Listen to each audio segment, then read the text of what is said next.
Comment de jeunes étudiants israéliens sont-ils reçus dans les campus en France quand ils viennent défendre les positions de leur État accusé de mener une politique d'apartheid? Mais avant de répondre à cette question, un retour sur le climat anti-israélien dans la capitale française. Vous le savez, ce week-end à Paris a accueilli une manifestation de protestation contre la politique israélienne en Cisjordanie. Pas plus de 200 militants pro-palestiniens ont répondu à l'appel. Écoutez les explications d'une des organisatrices.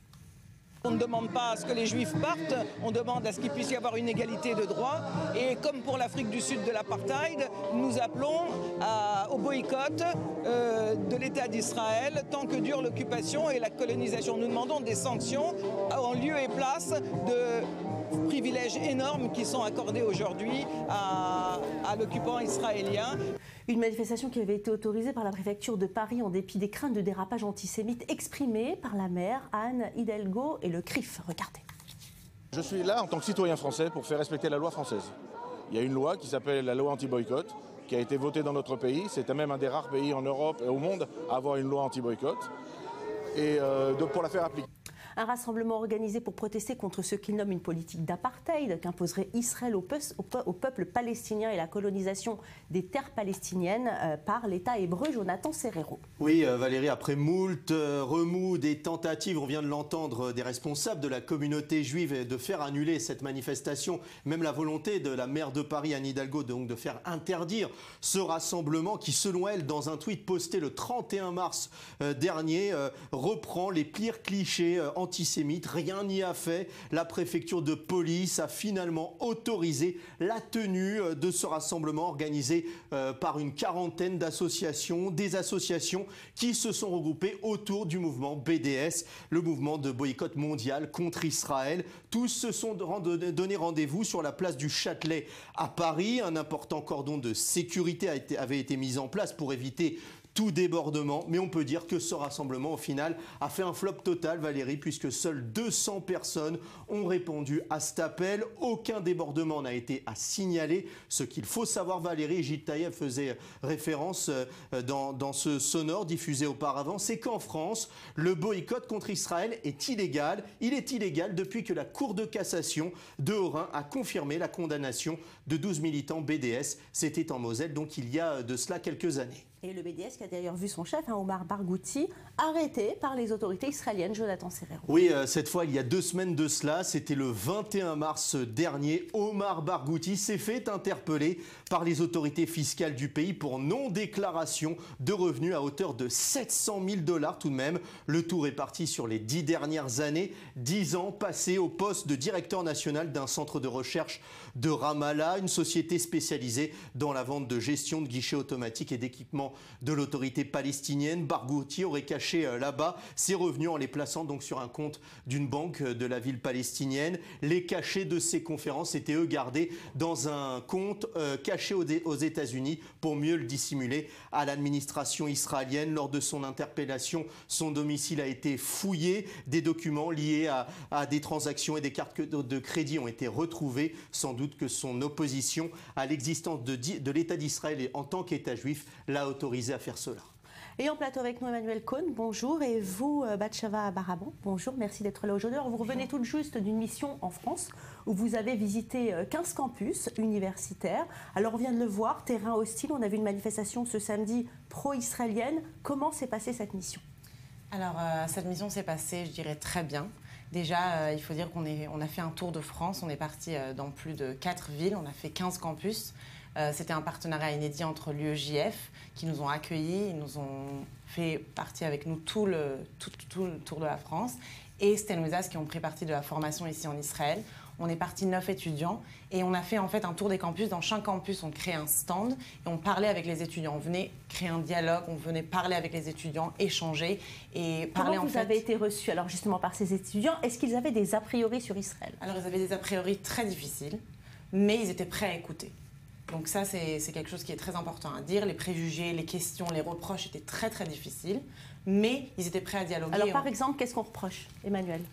On se reproche la colonisation, l'état d'apartheid, qui est tout simplement une idée préfabriquée, que beaucoup d'idées comme quoi le Hamas c'est un groupe résistant et pas un groupe terroriste, que les droits des Arabes justement sont bafoués en Israël alors qu'on a le même droit, on vote, ils font partie de l'Assemblée, il y a un parti arabe. beaucoup d'ignorance en fait. Je pense que tous ces préjugés sont basés sur l'ignorance. Batsheva, vous avez l'impression que votre voix était entendue? Oui, je pense que ce qu'on a fait était très important et a eu une très bonne influence. Tous les étudiants à qui on parlait à la fin, les discussions se terminaient en merci d'être venus. On est content de vous avoir parlé, de vous avoir rencontré. Ça a changé un peu notre point de vue. Merci. Votre positionnement, c'était quoi? De raconter votre vérité à vous, Oui. votre vie à vous? Mon histoire personnelle. Vraiment, pour mon positionnement, c'était de venir et de raconter mon histoire en tant qu'étudiante en Israël, en tant que citoyenne israélienne. Et vraiment de raconter mon expérience sans dire vraiment mon expérience personnelle de qu'est-ce que je vis au jour le jour en Israël. Et vous, Emmanuel, vous leur avez dit, par exemple, que vous avez fait l'armée en Israël? Oui. Je leur ai expliqué justement, il faut déjà dire que l'armée n'est pas une armée de métier, c'est obligatoire. Ça, beaucoup ne le savent pas.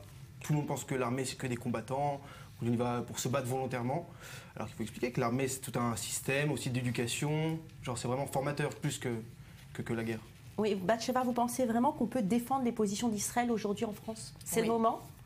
C'est le moment, je pense il faut le faire tous les jours et je pense qu'une autre délégation, c'est vraiment le dialogue, c'est ce qui change et on doit aller parler, on peut parler d'Israël aujourd'hui, on peut défendre les positions d'Israël aujourd'hui puisque je pense que c'est des positions qui sont morales et c'est pour ça que je fais ça et c'est pour ça que nous tous les étudiants, on est venus en tant que volontaires vraiment pour parler d'Israël et dialoguer. Et notre projet s'appelait Avoir 20 ans en Israël, justement pour ça, pour raconter notre expérience. Alors, 15 universités, est-ce que vous avez senti, selon les endroits où vous alliez en France, qu'il y avait une différente manière de voir Israël? Oui. Ouais, je pense que l'endroit le plus, anti-Israël, c'est Paris 8. On voit que ce soit des tags ou Intifadez-vous, ou vraiment boycott d'Israël un peu partout. Ça vous a choqué, ça? Choqué, on était préparés. On était préparés à ça, donc je sais pas, on n'a pas vraiment été choqués, mais c'est sûr que c'est dur de voir ça. On se sent directement, en tant que juif, touché. Mais on a vu, pareil, là-bas aussi, dès qu'on a un dialogue, dès qu'on arrive à expliquer, je veux dire de manière réelle, le conflit, on arrive à atteindre quelque chose, à toucher les gens. Justement, l'authenticité nous a permis de toucher les gens. Et pour eux, juifs et Israël sont liés? Ah, directement. Moi-même, j'ai rencontré des juifs, justement, qu'on leur fait le procès d'Israël sans arrêt. Dès qu'il se passe quelque chose, t'as vu ça. C'est ce qui est assez énervant. Eux, ils n'ont pas le savoir ni la connaissance pour défendre Israël comme il faut. Et ensuite, c'est injuste. Je veux dire, voilà. Mais pour répondre à ta question, pas toujours, parce que par exemple, quand j'étais à Montpellier, il y a un étudiant qui est venu, il m'a dit écoutez, avec les juifs, j'ai aucun problème. Par contre, quand je vois un sioniste ou quand je vois le drapeau d'Israël, là, j'ai la haine. Qu'est-ce que ça veut dire sioniste pour eux, Batsheva? Exactement, c'est ce que je leur ai demandé. Qu'est-ce que ça veut dire être sioniste pour toi? Il ne savait pas répondre. Il m'a dit ça veut dire tuer des Palestiniens, ça veut dire faire l'armée. Et qu'est-ce que vous avez répondu? Moi, j'ai répondu qu'être sioniste pour moi, c'est vouloir un pays pour mon peuple. Et c'est le besoin d'autodétermination pour le peuple juif, que d'ailleurs, voilà. Alors justement, on vient de le voir, le mouvement BDS qui prône le boycott contre Israël, qui fait d'énormes ravages en France, mais aussi sur les campus aux États-Unis. Je vous propose de regarder ce reportage. Vous allez voir que même de jeunes juifs américains se laissent piéger par les arguments des détracteurs d'Israël. Regardez. C'est la nouvelle guerre d'Israël. Un nouveau front, celui des campus universitaires des États-Unis. Un nouveau champ de bataille dans lequel Israël est encore défaillant.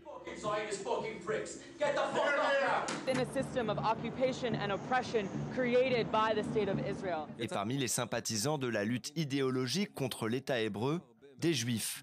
Ils militent dans le cadre du mouvement Jewish Voice for Peace, ou en français, la voix juive pour la paix. Lorsque les gens verront cela en Israël, ils penseront que vous attaquez votre propre peuple. C'est triste, nous ne sommes pas le problème et toutes ces affirmations que nous sommes les ennemis du peuple juif, que nous sommes antisémites, toutes ces choses, parce que nous critiquons la politique d'Israël, c'est triste. Voici Brandon et Candice. Nous sommes au Washington Park, un lieu apprécié par les étudiants de l'université new-yorkaise NYU. Les deux jeunes sont de confession juive, ils sont talentueux, charismatiques. Brandon étudie le droit, Candice est diplômée d'Harvard. Tous deux se sont rendus plusieurs fois en Israël. Le judaïsme fait partie de ma vie quotidienne et de mon identité. Mais lorsque j'étais en Israël, je me suis sentie moins proche de mon judaïsme parce que mon identité juive signifie la justice, la liberté et l'égalité. Pour eux, il n'existe qu'un seul coupable dans le conflit israélo-palestinien, c'est Israël. Les deux étudiants et leurs associations réclament la fin du financement américain accordé à l'armée israélienne. Les noms de Palestiniens, y compris les noms des membres du Hamas tués pendant l'opération Bordure Protectrice, sont cités les uns après les autres. Toutes les victimes israéliennes du conflit sont tout simplement oubliées. Lorsque vous allez au supermarché et que vous voyez une marque de café produit en Israël, est-ce que vous l'achetez? Non, je l'achète pas. Tu vérifies avant? Il existe des listes et des applications dans lesquelles sont marquées la provenance des produits. Tu boycottes seulement les produits en provenance des territoires ou tous les produits d'Israël? Ce n'est pas juste actuellement de faire une différence entre l'économie d'occupation et l'économie d'Israël. Il n'y a aucune séparation entre les deux. Les objectifs principaux du mouvement BDS sont les suivants. La fin de l'occupation israélienne et la destruction du mur, l'égalité des droits entre les Arabes et Juifs israéliens, le droit au retour pour les Palestiniens en Israël. Combien de Palestiniens doivent revenir en Israël?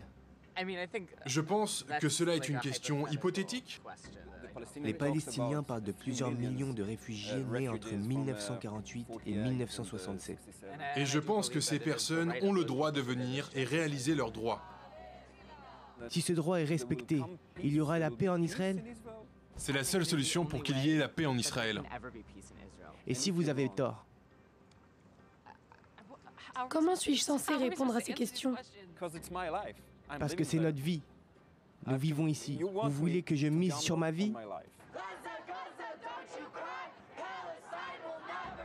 Pour ces personnes qui revendiquent leur identité, Israël n'a pas le même droit à l'existence comme pour n'importe quel autre pays. Je n'ai pas le droit à un pays juif? Non, de la même manière que je n'ai pas le droit d'habiter dans un pays dans lequel tout le monde serait blanc. Nous avons peur que ce serait la fin de l'État d'Israël. Non, ce sera la fin d'Israël comme un pays à la suprématie juive. C'est la fin d'un Israël qui donne aux Juifs plus de droits qu'aux autres personnes. Les membres de ce mouvement n'hésitent pas à donner des conférences, à être interviewés, et cela leur est plus facile, parce qu'ils sont juifs, de faire pression sur les sociétés américaines qui travaillent avec Israël. Sur leur page Facebook, ils adoptent les codes palestiniens et obtiennent un vrai succès. Un défi à relever pour Israël sur un terrain où il n'a pas l'habitude de combattre. Alors Batsheva, ce phénomène-là, c'est purement anglo-saxon. Bien, vous avez aussi rencontré dans des campus français des étudiants juifs qui boycottaient Israël. Alors non. En France, je n'ai pas rencontré des étudiants juifs français qui boycottaient Israël. Ils comprennent tous que le boycott, c'est une façon inutile et d'ailleurs illégale en France de combattre pour la Palestine. Et au contraire, les juifs français, ils parlent beaucoup contre le boycott. Ils essayent d'expliquer aux autres étudiants français qui sont oui pour le boycott et pour la semaine de l'apartheid que ce n'est pas la manière d'amener la paix, au contraire. Parce que vous, Emmanuel, vous l'avez fait le boulot, vous êtes un étudiant israélien. Est-ce que vous pensez que les étudiants français et juifs font ce travail-là dans les universités? Je pense que oui, comme je l'ai dit, ils sont pris pour cible, mais il faut vraiment un travail d'éducation. Parce qu'ils n'ont pas forcément le savoir pour combattre les codes et les idées que le BDS envoie aux étudiants français. Donc, il y a vraiment un travail à faire d'éducation, je pense. Alors je vous propose qu'on regarde ensemble ces images. C'était jeudi dernier, dans l'amphithéâtre de l'Université de sciences politiques de Rennes. L'ambassadrice d'Israël en France, Aliza Bindoun, avait été invitée à répondre aux questions des étudiants. Et regardez ce qui s'est passé. Les étudiants ont hué l'ambassadrice en signe de protestation avant même qu'elle ne prenne la parole. Des images regrettables, Batsheva. Oui, très regrettable. Malheureusement, c'est quelque chose qui se passe. Quand j'étais il y a 3 ans dans la délégation, on a eu des réactions comme ça, par exemple à Saint-Denis, Paris 8. Mais cette année, on n'a pas eu ces réactions-là. On est venu aussi beaucoup plus subtilement. Ça veut dire, il faut dire qu'il y a aussi des universités qui n'ont pas accepté de nous recevoir, comme par exemple à Saint-Denis ou encore à Paul Valéry, à Montpellier. Mais on y est quand même entré sans t-shirt, sans banderole, sans rien, et juste pour créer le dialogue. Et c'est pour ça que je pense qu'on n'a pas eu ces rejets-là. Alors, l'ambassadrice était préparée à cet accueil aux petits oignons, si je puis dire. La sonnette d'alarme a retenti dans l'amphithéâtre, à l'instar des sirènes d'alerte que l'on entend ici à Sderot ou dans les localités limitrophes de la bande de Gaza. Et on a entendu libérer Palestine dans cet amphithéâtre qui était tout acquis à la cause palestinienne. Mais vous pensez, Emmanuel, que le dialogue est toujours possible quand on voit ça? C'est même pas des règles de diplomatie, j'ai envie de dire, c'est des règles de politesse qui n'ont pas été respectées. Mon expérience me prouve que le dialogue est possible, parce que je ne me suis pas retrouvé confronté vraiment à de la haine, comme je l'ai dit, énormément d'ignorance, mais le dialogue est toujours possible.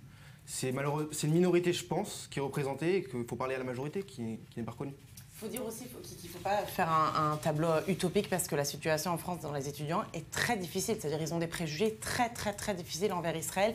Et c'est pour ça que ce travail est très important. Le fait que le dialogue est possible, ça ne veut pas dire que les préjugés et les reproches que les étudiants français ont vis-à-vis d'Israël ne sont pas très difficiles. En tout cas, Israël s'active, Jonathan Serrero, en coulisses pour contrer justement les activités du BDS. Quelle est la stratégie mise en place par l'État hébreu? Il faut savoir que pendant des années, Israël a minimisé l'impact des actions menées par le BDS à travers le monde. Pourtant, les mouvements organisés par l'organisation mondiale pro-palestinienne ont porté sérieusement atteinte à l'image de l'État hébreu, tant et si bien que les autorités du pays considèrent aujourd'hui le BDS comme une menace terroriste, comme les roquettes du Hamas. Donc il a fallu repenser toute la stratégie et les autorités du pays ont puisé leurs idées et leurs mesures dans le rapport publié l'année dernière par le contrôleur de l'État, Yosef Shapira. Dans son rapport, le juge à la retraite préconise ainsi l'emploi de personnel supplémentaire en Israël à travers le monde pour contrer les opérations du BDS. Il appelle toutes les associations pro-israéliennes aussi de la diaspora à se mobiliser contre l'organisation pro-palestinienne. On a eu quelques exemples de cela avec les campagnes lancées par Haim Saban et Sheldon Adelson, les deux riches milliardaires américains qui ont lancé des campagnes en faveur d'Israël à travers tous les États-Unis. Autre proposition soumise, celle de mettre en place aussi une plateforme d'information en arabe pour les étudiants musulmans à travers le monde. Bon, des mesures préconisées, mais qui ont quand même un peu de mal à se mettre en place. Oui, la faute, Valérie, au manque de coordination des différents ministères pour mettre au point donc une stratégie de défense efficace. Une lacune d'ailleurs pointée du doigt par le rapport du juge Shapira. D'après son compte-rendu, il n'existe aujourd'hui aucune coordination entre les bureaux des affaires étrangères et ceux des affaires stratégiques, les deux bureaux qui sont en charge de la guerre menée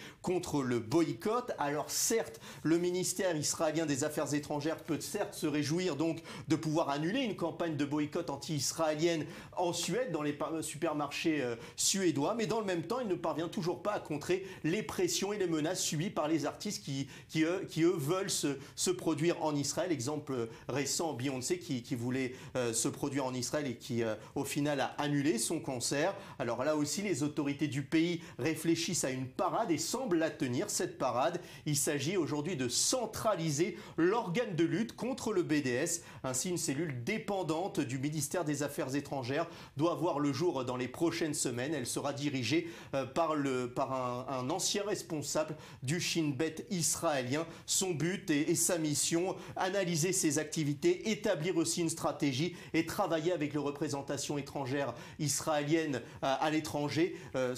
Tout cela comme une menace, gérée comme une menace antiterroriste. Alors justement, Batsheva et Emmanuel,